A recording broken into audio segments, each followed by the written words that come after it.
Welcome back to the Hottest Take Sports podcast presented by CIBB Sports. This is your host, John Achkar, and today I have Jack Vandemotter with me again. What it do, baby? Thank you all for listening to our last podcast. We really appreciate the support. If you like the beat to start off our podcast today, you can find it in the link in the description below. Also, if you're interested in sending us a beat of your own, we'll find the best one to put at the start of our podcast. So anyways, let's talk about the Browns, Jack. The Browns are big this year. Very popular and all in the news. As Cleveland fans, obviously everyone knows the hype around the Browns and what they can be on paper. But it's really taking over. But there's a lot of things. There's a lot of factors, especially with all these new pieces. There's a lot of factors that obviously are going to have to fit and kind of, work together well in order for this to be successful. Like new pieces, young players. Exactly. There's a lot of experience. New players too. From trades, drafting. Right. And I would like to think that this is just going to go smoothly, and the bias in me we're going 16-0, but I know that's not a realistic. Every team has, comes across roadblocks throughout the season. They have their ups and downs. Exactly. Even the New England Patriots. Even the New England Patriots. And we're just going to discuss a couple of those things. So, Jack, what are your top 3 biggest factors for success for the Browns this year? In no particular order, the defensive line is a huge thing for me. Why? Defensive line is important for me for a couple reasons. First of all, the Browns' defensive line was very bad last year. And there were bright spots. Myles Garrett's obviously a great player. Larry Ogunjobi kind of, busted out a little bit. But overall, we gave up 4.75 yards per carry. Not great. We had the 28th ranked run defense. 28th ranked run defense. Everyone knows that. And I think that's a huge factor to our defense this year. And I think that's something, it's fun to talk about all the flashy weapons on offense with Baker and Odell and all that. Or even the flashy players on defense that we've acquired. Right. But I think, the defense hasn't been talked about enough. And even Freddie Kitchens has mentioned that. That's a huge, huge key to our success this year. And if we cannot stop the run, we're going to get eaten on that. We're going to get eaten up every single game, and that's going to really hurt us throughout the season. I definitely agree. The defensive line's huge for us this year, especially with our young talent like Myles Garrett and Ogunjobi. You're looking for Garrett, who's super young, to lead, and then you're looking for veterans like Olivier Vernon to step in and take a big role in the defense. Or Sheldon Richardson, too. Don't forget him. He's also going to be a huge factor in the defensive line's success. To that point, we got a lot of new guys. We were talking about the new guys. We got a lot of new guys on the defensive line. Vernon comes from the Giants. A lot of Giants fans were actually happy to see him leave for a couple of reasons. He's an injury concern. He's an injury prone, and his salary cap issues. And honestly, a lot of people said he hasn't been playing up to the level of his contract. $17 million a year. It's top 30 in the league for contracts. With that said, I give him the benefit of the doubt because he's facing really hard. He was facing the best in the league. Left tackles. Tackles, that's what I meant. He's in the AFC East. So PFF, according to them, the Eagles have the number 1 offensive line in the league. The Cowboys have the number 3 offensive line in the league. And those teams are both in the AFC East. Exactly. So he doesn't have any help around him. Exactly. Now he has Myles Garrett to take off the pressure. He's getting double teamed. So you could have 2 guys double teaming him that are on the best offensive line in the league. And PFF actually ranked him the 7th best defensive end right behind Myles Garrett last year. With that, I think absolutely he could break out if he can stay healthy and improve, and I think the defensive line could be great. With less pressure on him, too. With less pressure, because he's not going to be that number 1 go. Who do you think the biggest addition on the line is, though? Sheldon Richardson, for sure. We definitely needed that depth at the defensive tackle position. Larry Ogunjobi's great, but he hasn't necessarily shown that he's a superstar yet. I love him, but... And I think that was the weakest point of our line last season. I think the 2 stars off the end will be great, and I think that'll be awesome to watch. A lot of sacks and stuff, but really when it comes to stopping that run, the defensive tackle position is huge, and I think Sheldon Richardson was definitely the biggest off-season acquisition on the defensive line next to Olivier Vernon. But if you read my first article on CIBB Sports, the first person I highlighted that I thought the Browns should sign was Sheldon Richardson. One, just because he's so good with the run, and that's what the Browns were really bad with last year. So if he can come in and make an immediate impact, you can really see the Browns start pressing a lot with their corners and playing like a lot more aggressive. Yeah. All right, so we'll switch off. I'm going to ask you now, what is your number one factor to the Browns' success next season? My number one factor to the Browns' success next year is Baker Mayfield. And you could say why Baker Mayfield. He had a great rookie season. I don't think anyone's saying why Baker Mayfield. It's very obvious. Everyone knows There's the importance of the quarterback. I mean, we're both diehard Baker Mayfield fans too. Right. But, okay, Baker Mayfield, he played one season. Don't get me wrong. I love Baker Mayfield. I'm not hating on him right now. I'm just speaking off my mind. Baker Mayfield has played in the league for, 12 games? Started 12 games? 13. Started 13 games. Teams didn't have schemes for him. Teams weren't used to the offense. And he was just new and fresh. And that's always something that's dangerous, whether you're playing in the NFL, you're pitching in the MLB, or you're a point guard in the NBA. So Baker really, really has to just come back strong. And that's why I think it's the biggest thing. He's the obvious leader on our team. He's the leader of who scores points.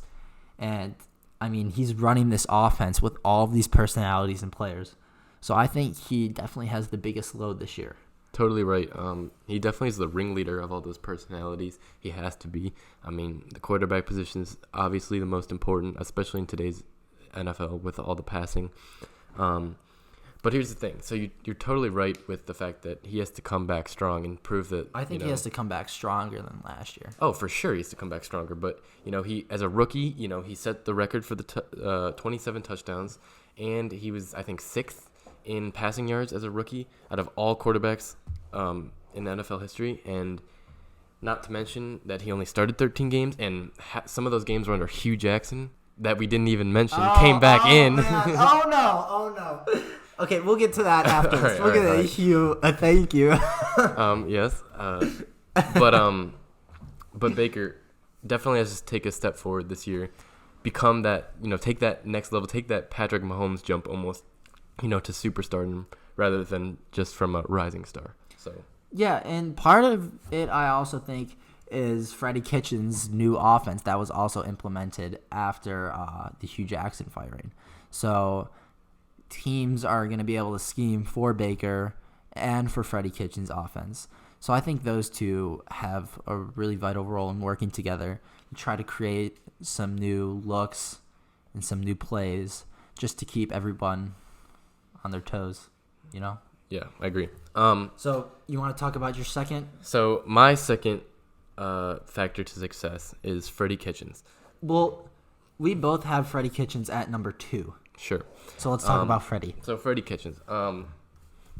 As a precedent, I just want to say I totally believe in Freddie Kitchens, and I totally understand why people are doubting him, but out of what I've seen and out of what we saw last year, I think he's completely equipped to take on the role. I think he's the best personality to deal with all these personalities. He's down to earth. He tells it like it is, and I think he'll be a great, he's going to be a great fit. So Freddie Kitchens started as the Browns running back coach last year, and that's now filled by the notorious Stump Mitchell. And then he went to the offensive coordinator role, and now he's the head coach. So first, in John Dorsey we trust. I believe that John Dorsey did make the right pick by bringing in an inside guy who knows all the players and who worked so well with Baker Mayfield.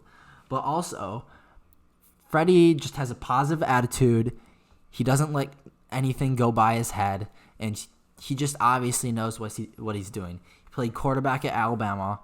He's been involved with football his whole life, and who cares if he hasn't been an offensive coordinator every year he's been in the NFL? He knows what he's doing, obviously, from last year. To just take the league by storm like that? No, and no doubt. People could look at that and think it's a fluke. It's no fluke. He turned that offense from a bad offense into a great offense. And he made players better. He made everyone better in that offense. My question for you, though, is how big of a deal is it if Freddie Kitchens isn't what we expect him to be? So you're saying if he is kind of flops a little bit? Yeah. What if he's not a great coach? What if he's just average? That's tough to say. I think this team is talented enough that they can still get it done. But to that point, it's a completely new coaching staff, not just Freddie Kitchens. We should even mention that. Todd Monken as the offensive coordinator, Steve Wilkes as the defensive coordinator. If those guys can't get it done, it'll definitely make it harder on Freddie. Right, and it's gonna lead to adversity, which I think could be dangerous considering the lack of experience and the youngness in our locker room, and the experience that he does not have with dealing with this type of stuff. Right.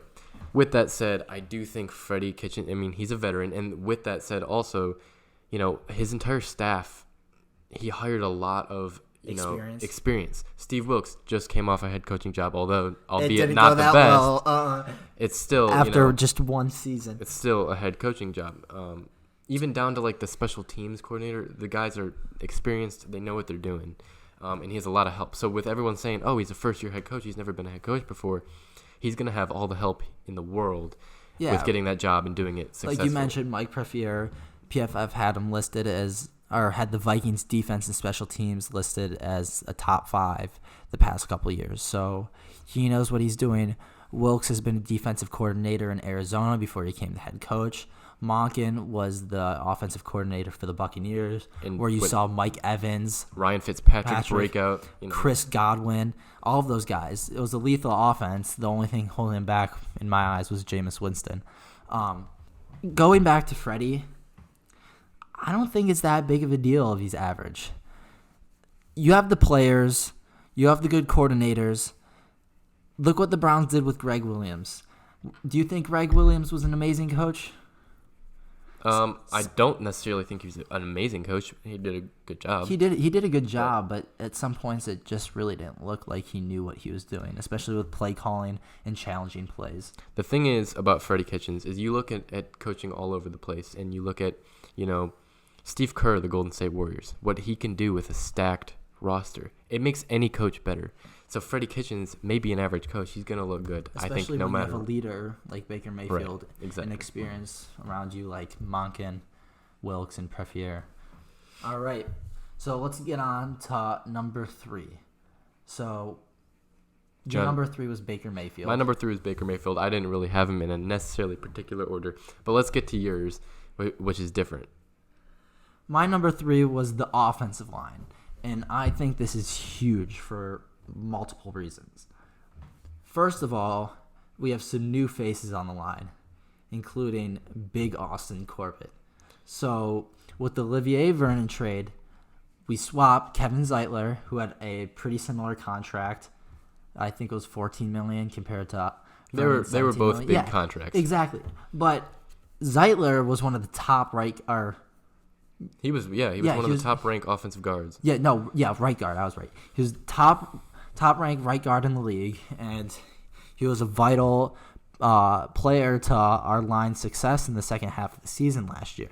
I mean, Baker Mayfield was barely pressured, and that's a big reason why he succeeded so much.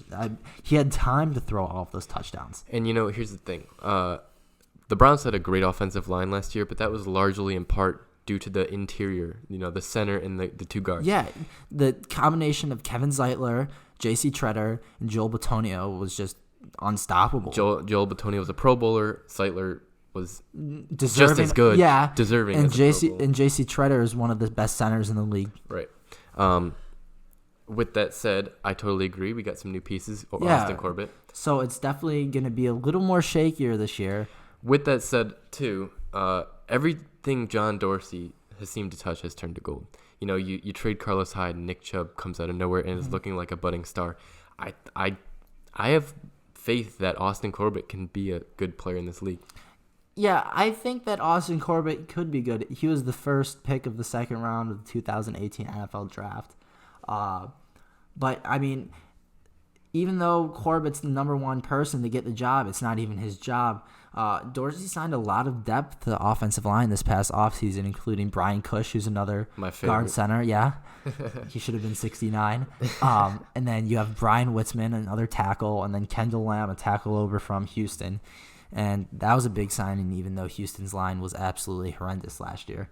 So I think it's more than just Austin Corbett, especially with We haven't even talked about the tackles. Yeah, the struggles with Chris Hubbard last year. Chris Hubbard was a struggle. And, I mean, even Greg Robinson, who I think, I have a lot of hope that he can be a good player.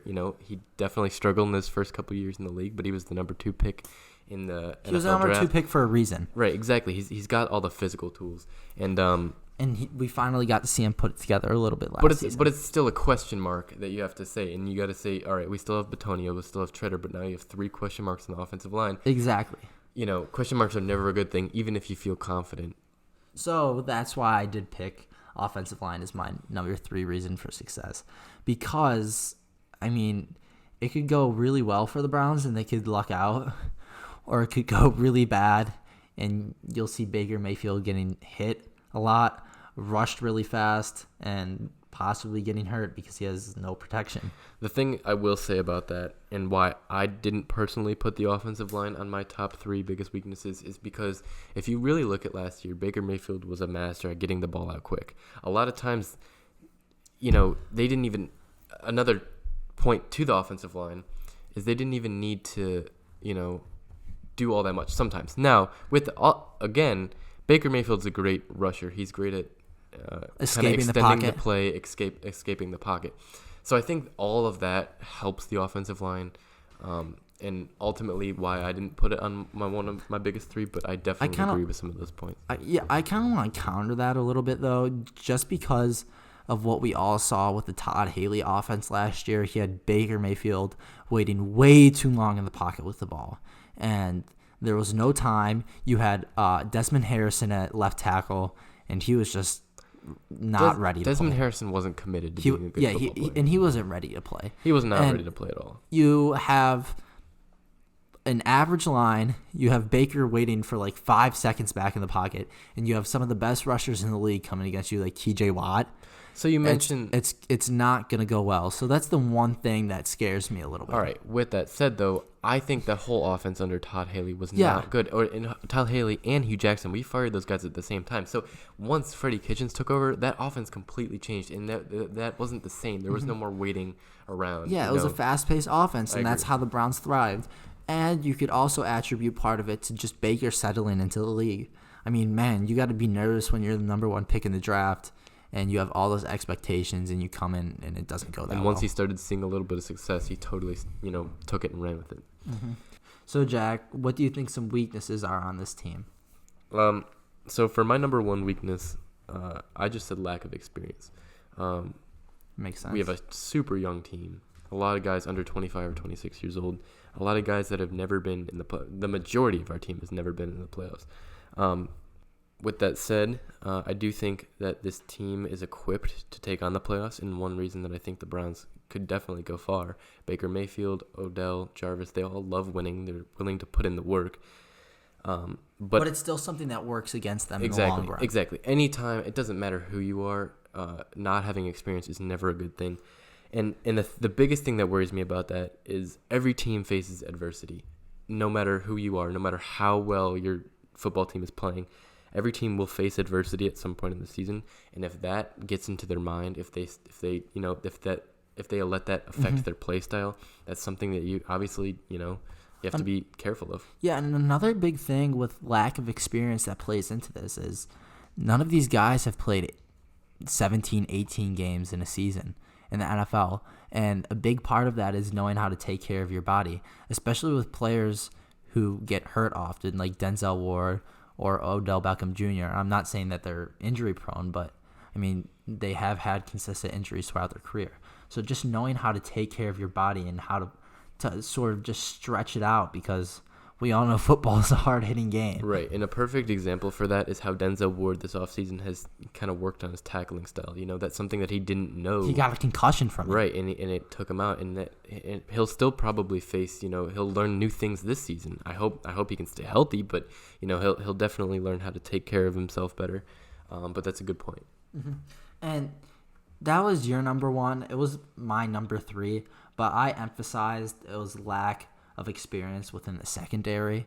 Especially you have Denzel Ward, who's in his second season, right, the Warden, and then you have Greedy Williams coming in. Rookie. Yeah, he's a rookie, expected to start, but you do have Terrence Mitchell also fighting and for the coming position. from LSU, who didn't really, Yeah.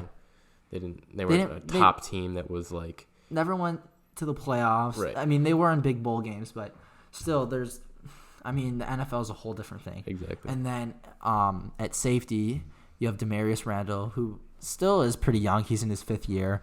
He's in his 5th year, But still, he's been to the playoffs. He's been to the playoffs, but they haven't made it necessarily far. And I don't think he started either, because he wasn't at safeties too. Yeah, exactly. So he was at a cornerback position. Completely different. And then you go to the person with actually the most playoff experience on our team, Morgan Burnett.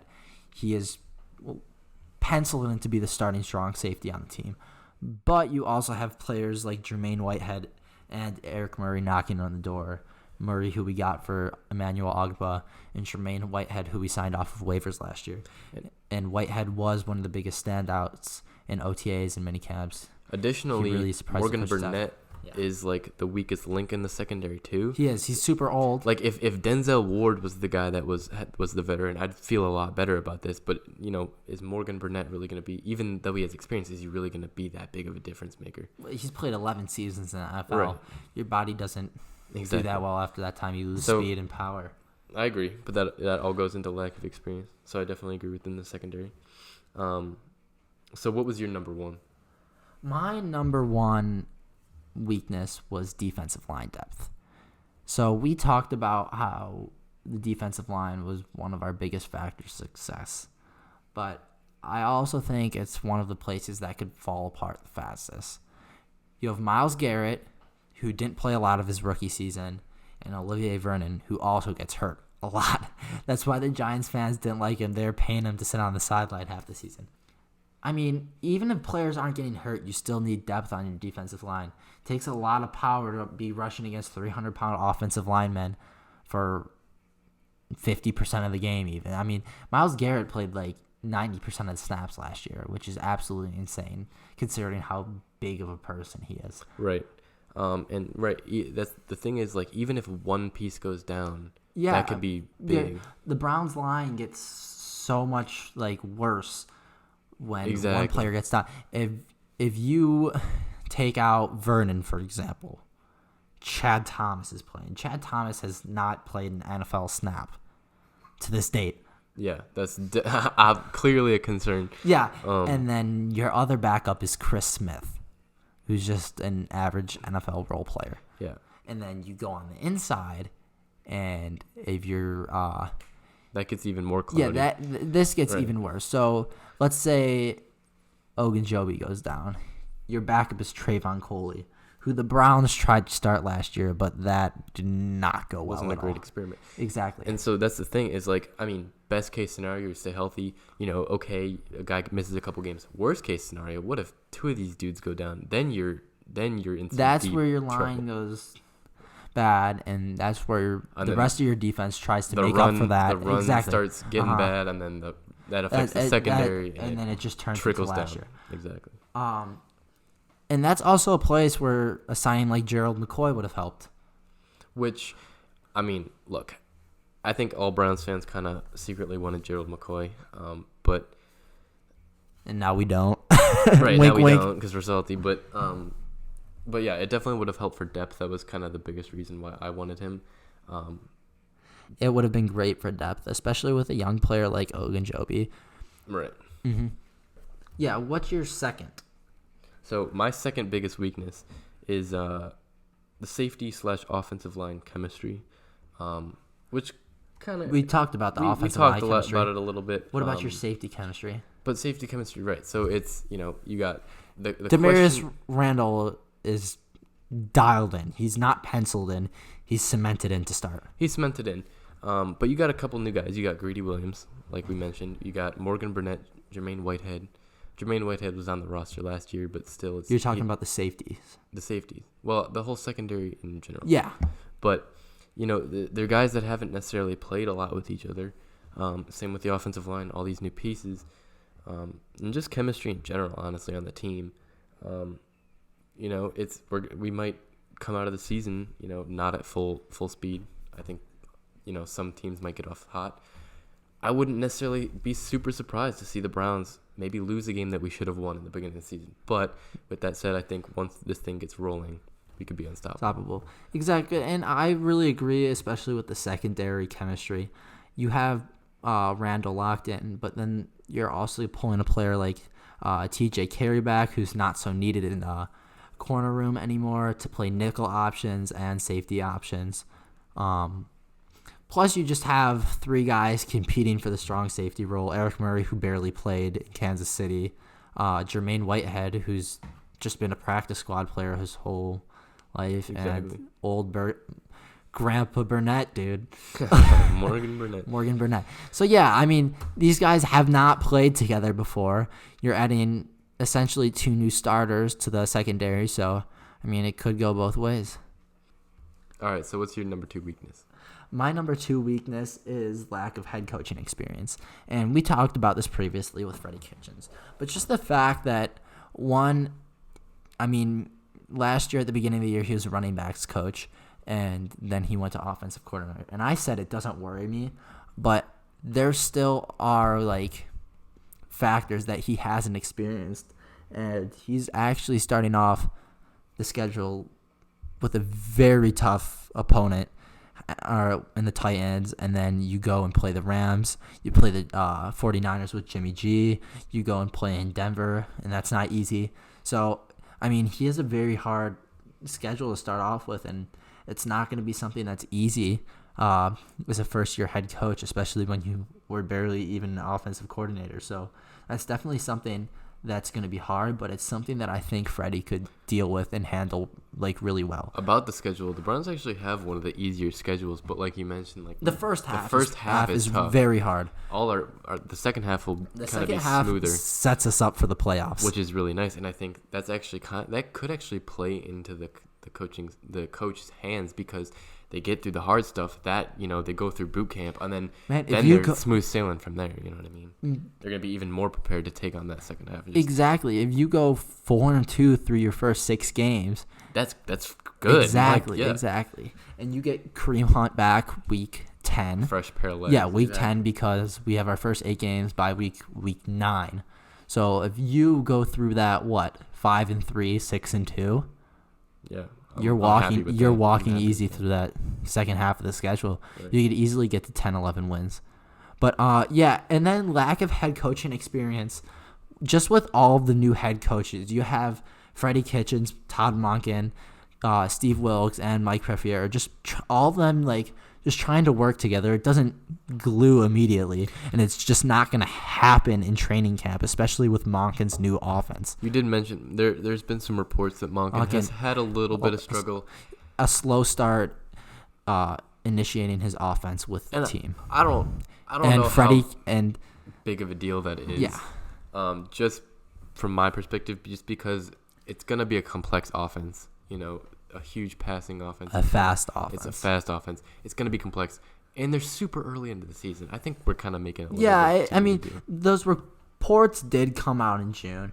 But the thing that worries me is Freddie Kitchens having to take his head coaching time and go help out Monken. You really want Freddie Kitchens to be able to just do his thing and lead the team. And I do think, though, it scares me a little bit that working together, all coaches working together, is a good thing rather than just doing their own. And I think that's one thing I like about the Browns is that the GM, the head coach, all of those guys work together as one unit rather than a lot of teams you see, you know, feuds between the front office and the coaching and the team, and it's just that makes no sense. Like the Eagles, you want to be like one unit. That makes zero sense to me. So I love that about the Browns. Yeah, and again, it's our trust in Dorsey. We believed in him to hire the best people at the best position that he thought could work the best together. And just a final closing statement.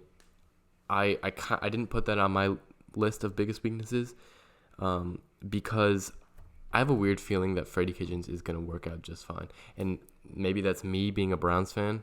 It 100% is me being a Browns fan. But anytime I see like a sports analyst, Stephen A. Smith, talk about, Freddie Kitchens is unproven, Freddie Kitchens this, Freddie Kitchens that, I just feel like he's the perfect personality out of what I've seen. Like, he's the perfect guy for this job. The perfect fit. All right, let's talk about some more NFL news, not regarding the Browns right now.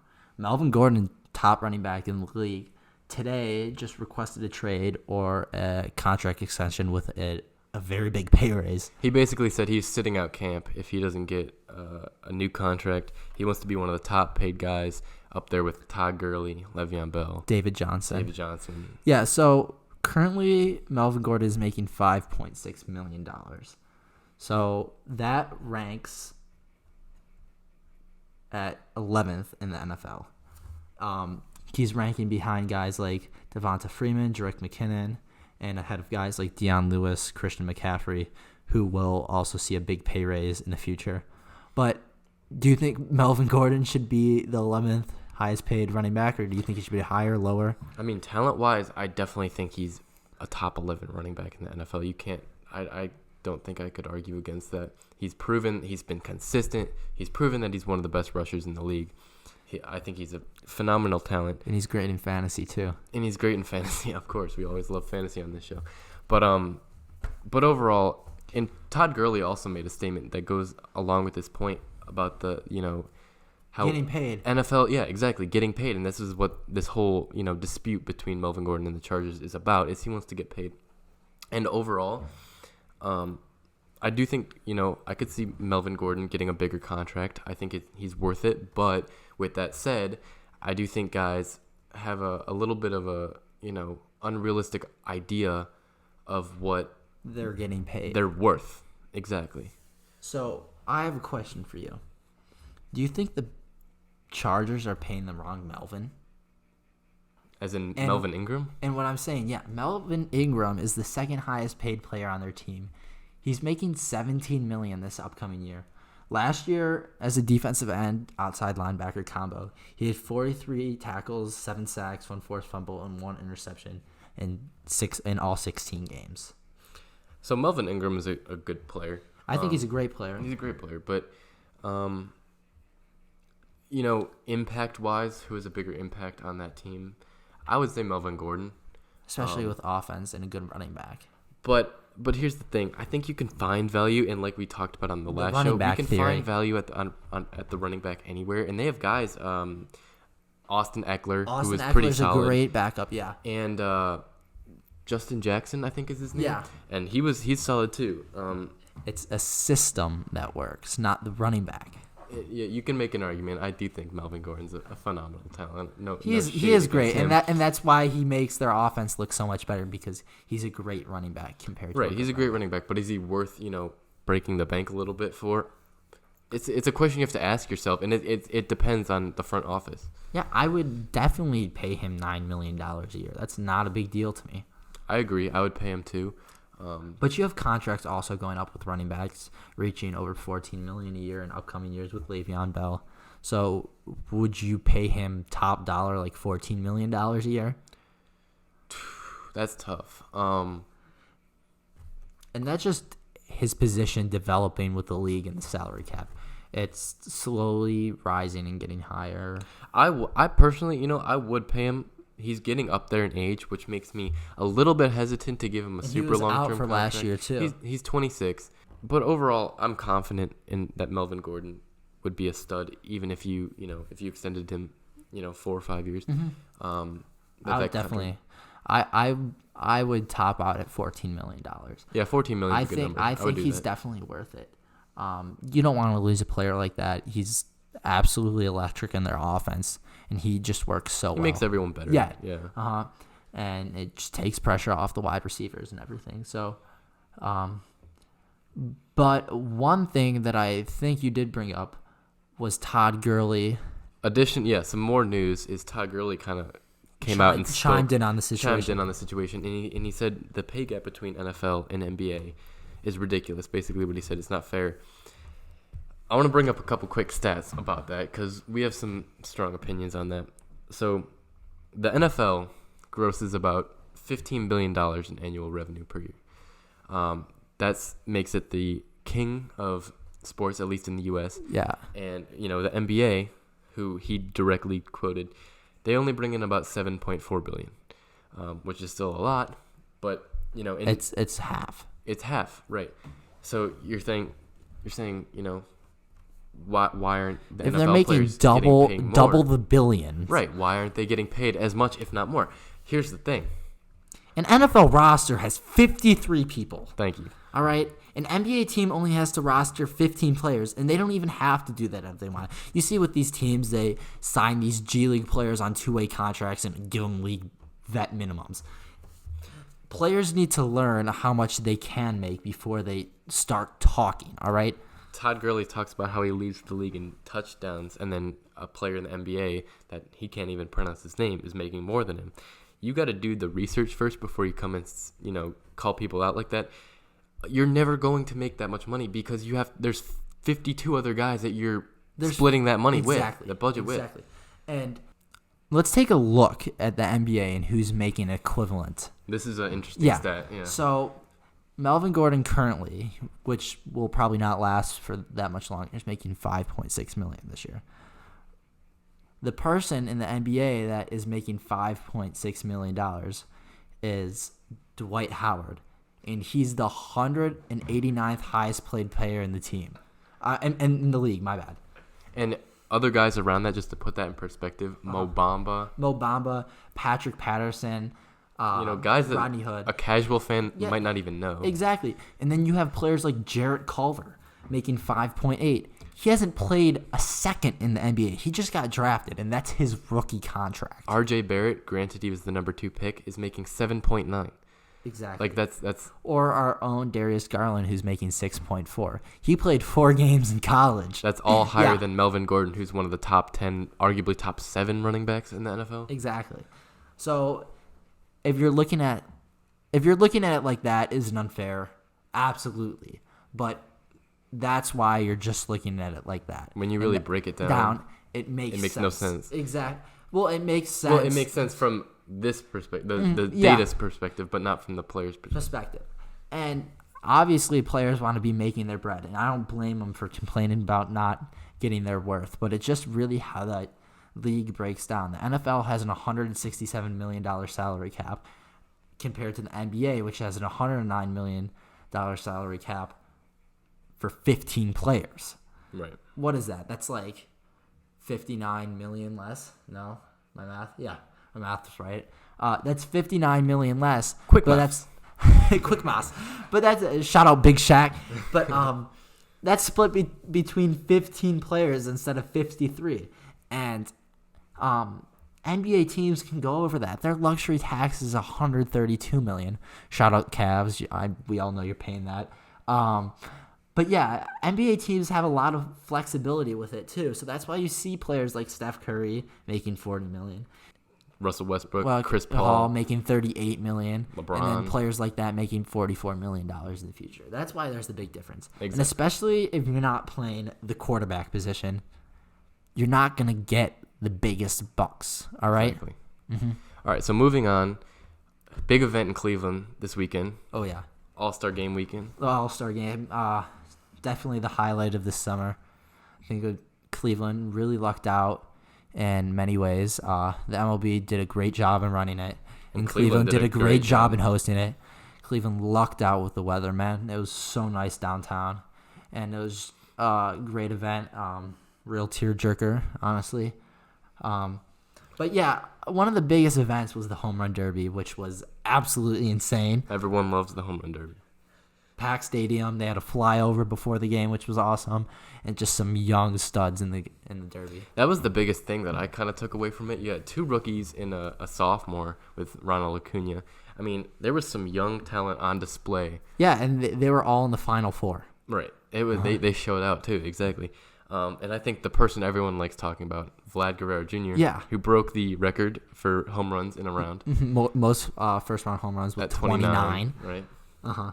So, yeah, Vlad started off the first round with 29. And then you have Acuna come up, and he hits 25 in the first round, which is 3 less than the record. Right. That's amazing. Like, if Vlad doesn't hit 29, people are talking about that all over the news. Oh, yeah, that's definitely the biggest thing. And then you have players who are even more shaded, like young Jock Peterson, who hit 21 to win over Bregman. And Peter Alonso, who didn't have the greatest first round, he kept building on his performances round after round and ended up winning the Derby. Peter Alonso, even though he did not hit that many home runs, he did have to come from behind every single round and make a comeback walk-off home run win. So Peter Alonso did get by with 14 home runs compared to our hometown hero, Carlos Santana. But Carlos didn't have a great showing. No, it wasn't good to see, but it was, it was fun. nice. It's all fun and games. Yeah, exactly. Is it fun and games, though, when the prize was $1 million? Maybe to the rookies. It's yeah, all to fun the and rookies, games, especially Pete Alonso, who's Carlos making is living $500,000 a year. Let's move on to the second round. This was definitely the best part. That made it arguably one of the best home run derbies in the history of home run derbies, with Jock Peterson and Vlad Guerrero Jr. So triple overtime? Oh, quadruple overtime? Triple overtime. Triple overtime. Vlad Jr. comes out and electrifies the stadium with 29 home runs. All right, everybody's like, Jock Peterson, he did really well, but there's absolutely no way that he comes back. Guess what he does? He ties him. He comes out and ties him, which nobody expected, nobody saw coming. So the MLB does a 1-minute swing off. Vlad comes out, tears it up again, starts off really hot like he does every round, and then cooled down, but still finished with 37. All right. So he hits 8 in 1 minute. Yeah, 8. Which is pretty.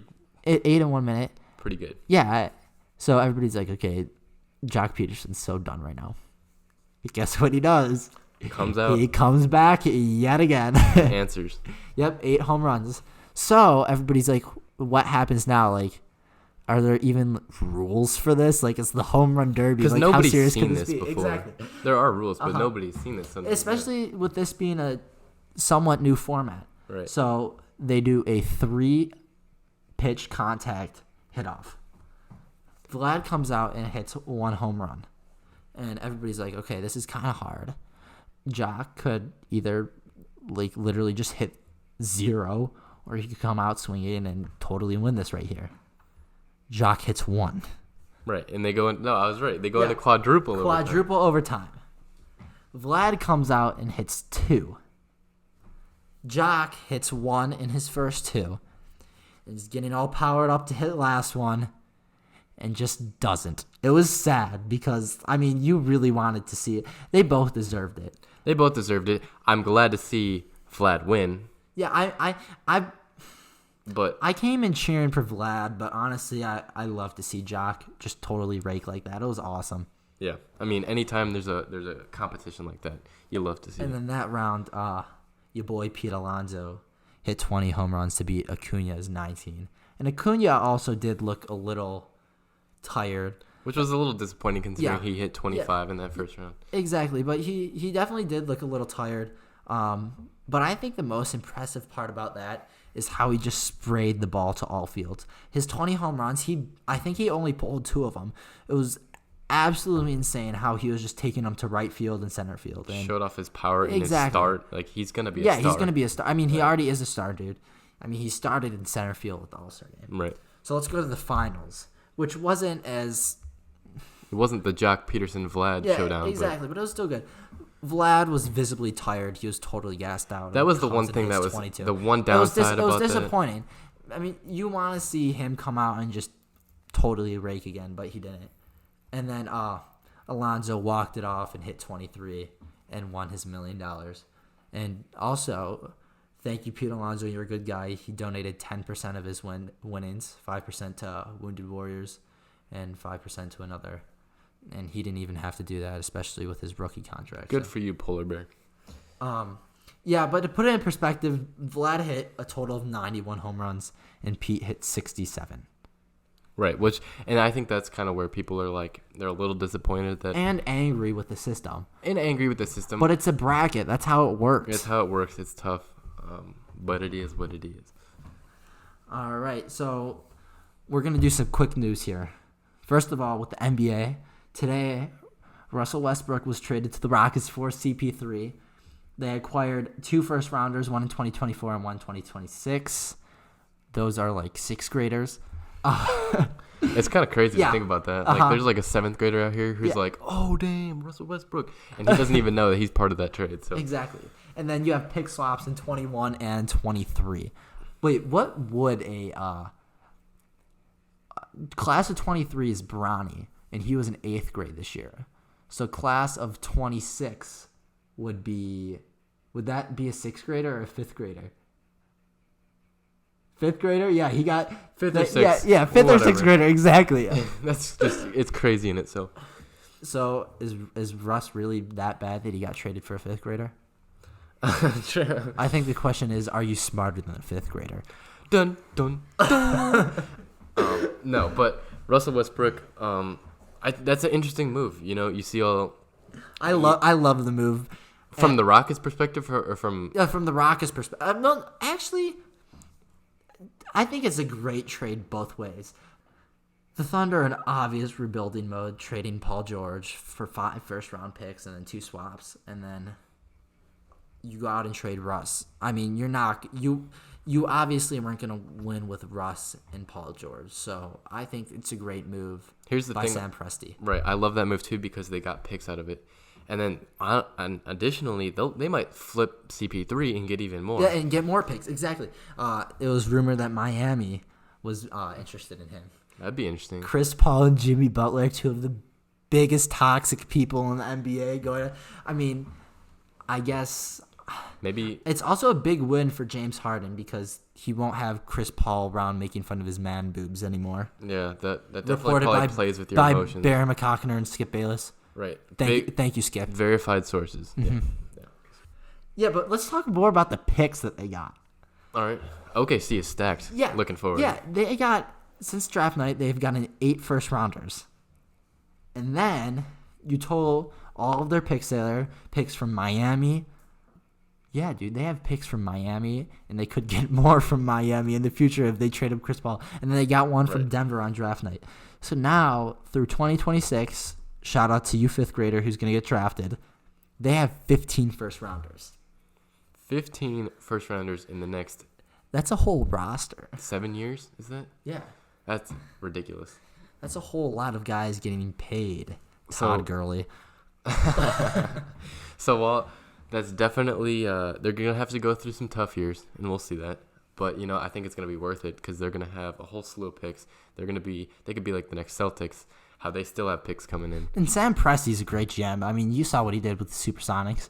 You get Durant, you get Westbrook, you get Harden. You get Ibaka. Yeah, Ibaka. It was just the fallout that killed them. Yeah, it was just tough. Mm-hmm. So we're going to end the night on some special news. Ladies and gentlemen, we got him. Ladies and gentlemen, he came back into the ice cream store. The man himself is back. What did he get, Jack? A vanilla milkshake. He got another vanilla milkshake, guys. But our producer, who is our inside source, did let us know that he was looking very fresh, even colder than the ice cream. Dressed in a full Virgil outfit. He was looking a lot better, which you love to see it. I like to see Jackson succeeding in life. Yeah, fresh. Jumpsuit, he's got the ice and driving the Benz. I think he heard our podcast last week and he's like, I need to step up my game. Yeah, he's got to step up his game. He's got to rewrite these words. But sticking to the vanilla milkshake, it's a little disappointing. Again, Hugh, come on, dude. All right, I think that's gonna end it for us tonight. Thank you again, Jack, for coming on the show. It's always a pleasure having you. I love being on it. And thank you all for listening. We're going to bring our producer, Matt, on for a special message. What's up, guys? Big thank you if you guys made it this far and for listening to the Hottest Take Sports Podcast presented by CIBB Sports. You can find this on iTunes, Google Play, or on your favorite podcasting app. Make sure you hit the subscribe button and stay updated with our weekly show. Also, make sure you rate the show and leave any feedback that you may have. You guys can also submit beats for the beginning intro of our podcast in our DMs on Twitter, at JAchkar23, at MRosie29, or at JVandy921. And we'll pick our favorite ones and put them at the beginning and shout you out. And thanks again for listening, and we'll see you next time.